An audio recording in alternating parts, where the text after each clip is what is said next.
They say you have a plan for everything. I have a plan for that. That's exactly right. I got a plan. I got a plan.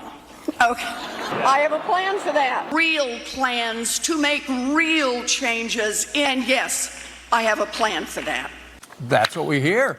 From addressing environmental justice to tuition-free college, Elizabeth Warren has a plan for that. But how much do these plans cost, and how will she pay for it? Here to break it down, Policy Director for the Conservative Partnership Institute, Rachel Bovard, joins us from D.C. Rachel, good morning to you. Good morning. It's great. She's got plans for everything. The big question is, of the middle-class voters who she's going to need to vote for her, how much are these plans going to cost them? Well, that's a question she refuses to answer, but it's one that she needs to, because according to Brian Riedel of the Manhattan Institute, the aggregate cost of every plan Elizabeth Warren has put forward is close to $48 trillion. That's trillion with a T. And there's no way even taxing the rich into oblivion can pay for that. So this is going to require a middle-class tax increase. And that's interesting because, you know, she's been asked at debate, I think she was asked by Stephen Colbert, hey, this health care reform thing that you got planned, Medicare for all, how high will middle-class taxes go? And she would never answer the question for that reason, probably, right? I assume so, because if you do the math, if you just do the math, even with a wealth tax, you're only raising a fifth of what her aggregate policy proposals will cost. So it's a known thing that the middle class is going to pick up the tab for Elizabeth Warren's plans. All right. Well, she's got so many plans. She's got a new plan as of yesterday. It's called the Environmental Justice Plan, combating pollution that disproportionately affects low-income communities. That would cost about $1 trillion over 10 years. Then the Affordable Higher Education Plan, free college, cancel student debt as well, $1.5 trillion, and the Empowering American Workers and Raising Wages Plan, $15 an hour, things like that. But then again, the question is how many businesses would cut staff or hours as well? These are some numbers that we probably aren't going to hear her talk about, right?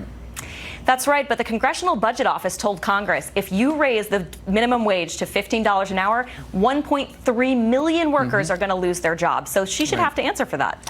Well, you would think she would, but at the same time, she's leading in the polls. According to the very latest Real Clear Politics average, she's leading without actually giving details. So maybe it's working for her. Why bother? Hey, if you don't have to answer questions and you can still win, it's every politician's dream.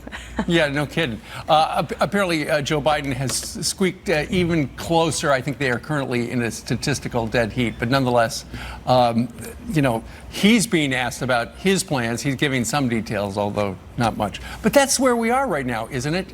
In the primary season, it's a race to the extremes until you're in the general. And then suddenly it's like, you know what? Maybe we can't afford it.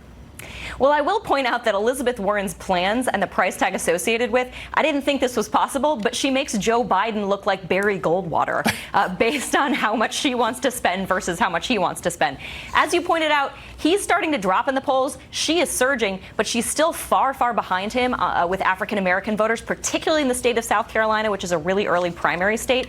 So she's hasn't historically done well with that demographic, hence why you're seeing her introduce this environmental climate justice plan, which spends $1 trillion on minority communities. Well, she's doing very well when it comes to fundraising. But then again, I've read stories here in the New York City papers that Wall Street, while they might say, yeah, we're going to support the Democrat, if it were between Elizabeth Warren and Trump, they would vote for Trump because they don't like what she would do to their industry.